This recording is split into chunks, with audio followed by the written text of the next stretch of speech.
ሰላም እንደምን ሰንብታችኋል? ከሰሞኑ የተሰሙ ወቅታዊ መረጃዎችን ይዘንላችሁ ቀርበናል። ከነሱም መካከል የኢትዮጵያ የባህር በር ጥያቄ ተጠናክሯል። ግብጽና ኤርትራ ደግሞ በሚስጥር ተፈራርመዋል። የአፍሪካ ቀንድ ውጥረት ወደ ሌላ ምዕራፍ እየተሸጋገረም ይገኛል። ዝርዝር መረጃውን ይዘናል። በሌላ በኩል ዩራኒየሙን እንወስዳለን፣ እነሱ እንዲኖራቸው በፍጹም አንፈቅድም። ፕሬዝዳንት ዶናልድ ትራምፕ ለኢራን የላኩት አስደንጋጭ መልእክት ነበር። አሜሪካ ስለምን የሚሳኤል መከላከያዋን አሟጠጠች? ዝርዝር መረጃውን ይዘናል። ይህ በእንዲህ እንዳለ አየርላንድ የኢትዮጵያ ጠላት ስለሆነች አሳልፋ አትሰጠኝም። በከባድ የሙስና ወንጀል የምትፈለገው የበረከት ገበሬዋ ሀሳብ ነው። ነገር ግን ኢንተርፖልና የፌዴራል ፖሊስ ሊይዛት ይችል ይሆን? ዝርዝር መረጃውን ይዘናል። በሌላ በኩል ኢትዮጵያ ነዳጅና ጋዝ ለዓለም ገበያ ለማቅረብ ከጅቡቲ ጋር ታሪካዊ ስምምነትን አድርጋለች። የዳንጎቴ ግሩፕ እጅ ያለበት ይህ ፕሮጀክት የቀጠናውን ፖለቲካ እንዴት ይለውጠዋል? ስለነዚህ ሁሉ አዳዲስ ትኩስ መረጃዎች ዝርዝር ትንታኔውን ይዘንላችሁ ቀርበናል። እስከ ፕሮግራማችን ፍጻሜ ድረስ አብራችሁን ቆዩ።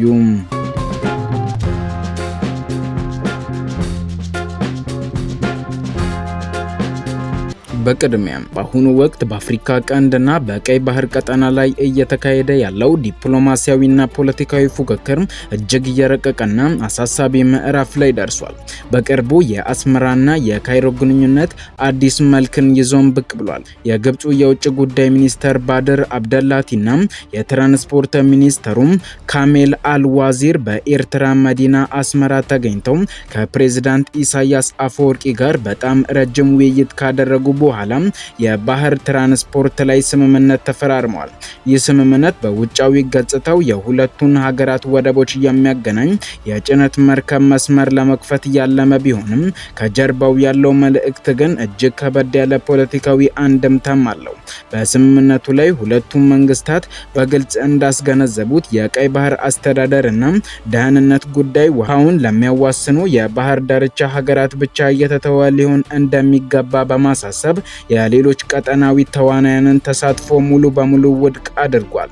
ይህ ማለት ምን ማለት እንደሆነ ስንመለከት ደግሞ የባህር በር የሌላት ግን ደግሞ በቀጠናው ላይ ትልቅ ወታደራዊና ኢኮኖሚያዊ ተጽዕኖ ያላት ኢትዮጵያ በቀይ ባህር ጉዳይ ላይ የምታደርገውን ማንኛውም አይነት ተሳትፎና የምታነሳውን የባህር በር ጥያቄ ገደል ለመክተት የታለመ ስልታዊ አካሄድ ነው።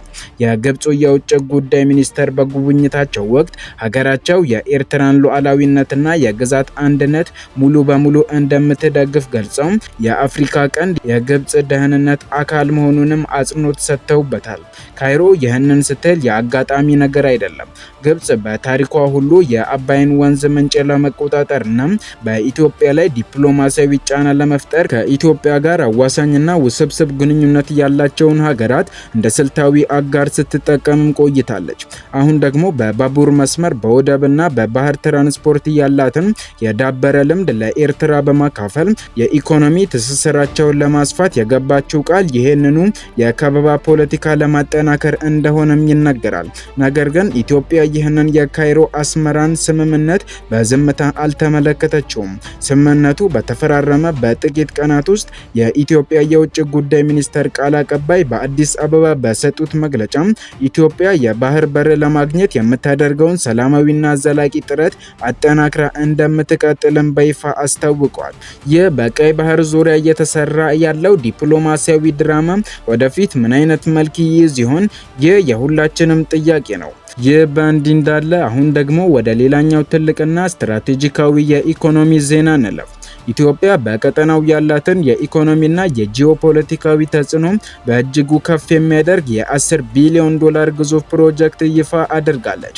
ይህ ፕሮጀክት የሀገሪቱን የጋዝና የድፍድፍ ነዳጅ ምርት በጅቡቲ በኩል ለዓለም ገበያ ለማቅረብ እንዲሁም የተጣራ የነዳጅ ዘይት ከጅቡቲ ወደ ኢትዮጵያ በቧንቧ ለማጓጓዝ ታስቦ የተዘጋጀ እጅግ ግዙፍ እቅድ ነውም ተብሏል። የኢትዮጵያ ኢንቨስትመንት ሆልዲንግ ዋና ስራ አስፈጻሚ ዶክተር ብሩክ ታዬ ይህንን ስልታዊ እቅድ ይዘው ቀጥታ ወደ ጅቡቲ በማምራት ለጅቡቲው ፕሬዝዳንት ኢስማኤል ኦማር ጊሌ አቅርበውላቸዋል። ፕሬዝዳንቱም የፕሮጀክቱን አንገብጋቢነትና ለሁለቱ ሀገራት የሚሰጠውን ዘላቂ ጥቅም በመረዳት ፕሮጀክቱን በውል ተቀብለውታል። ይህ ፕሮጀክት በወረቀት ላይ ብቻ የቀረ ሳይሆን የቀጠናውን የንግድ ፍሰት ሙሉ በሙሉ በሚቀይር ታሪካዊ ክስተት ላይ የተመሰረተ ነው።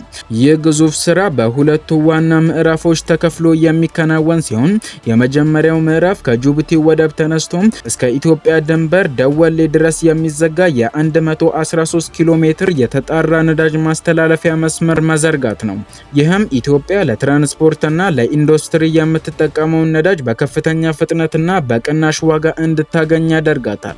ሁለተኛው ምዕራፍ ደግሞ እጅግ ሰፊና ረጅም የኢንቨስትመንት ስራን የሚጠይቅ ሲሆን ከኦጋዴን ወይም ከሶማሌ ክልል የነዳጅ ጋዝ ማውጫ ስፍራዎች ተነስቶ ቀጥታ ወደ ጅቡቲ የሚዘረጋ የ760 ኪሎ ሜትር የጋዝና የድፍድፍ ነዳጅ መስመር መገንባትን ያካትታል።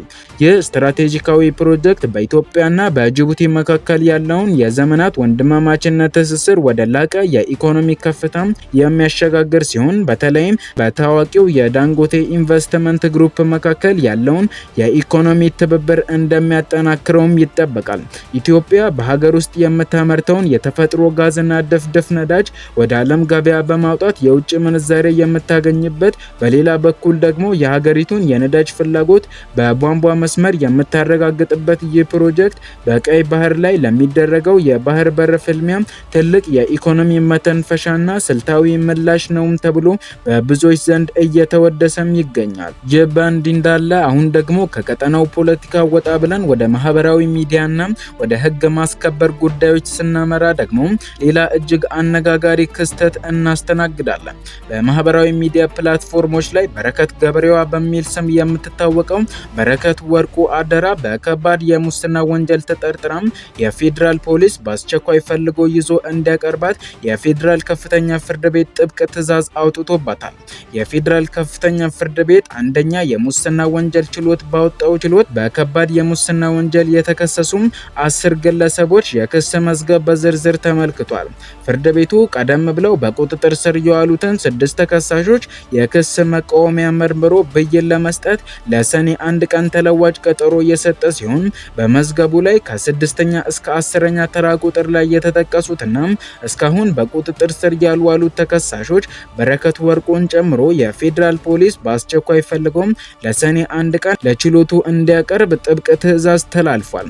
ነገር ግን የሚገርመው ነገር ተጠርጣሪዋ ወይም በረከት ወርቁም ከቀናት በፊት በማህበራዊ ሚዲያ ላይ ባጋራቸው የቀጥታ ስርጭት ቃለ ምልልስ በአየርላንድ መዲና ደብሊን እንደምትገኝ በይፋ መናገሯ ይታወሳል። ይህንን የፍርድ ቤት ውሎና የተከሳሾችን ዝርዝር አስመልክቶም በፌስቡክ ገጿ ላይ ዜናውን ባጋራችበት ወቅት ተከሳሿ በረከት በዜናው ስር ፖሊስ ሊይዛት እንደማይችል በመግለጽ አስተያየቷን እንዲህ ብላ አስፍራለች። አታስቡ፣ ሊይዙኝ ቢፈልጉ ኖሮም አላጡኝም ነበር፣ ስለማይፈልጉኝ ስለማይችሉ እንጂ ኢትዮጵያ በዘመኗ እንደ አየርላንድ አይነት ጠላት የላትም አይኖራትም በማለት የህግ አስከባሪ ተቋማትን ፈቃደኝነትና አቅም ያጣጣለች ሲሆን አየርላንድን እንደ ኢትዮጵያ ጠላት በመፈረጅ አሳልፈው እንደማይሰጧት ያላትን ፍጹም መተማመን በግልጽ አስነብባለች። እሷ ይህንን ብትልም የህግ ባለሙያዎች ግን ጉዳዩን ሌላ መልክ ይሰጡታል።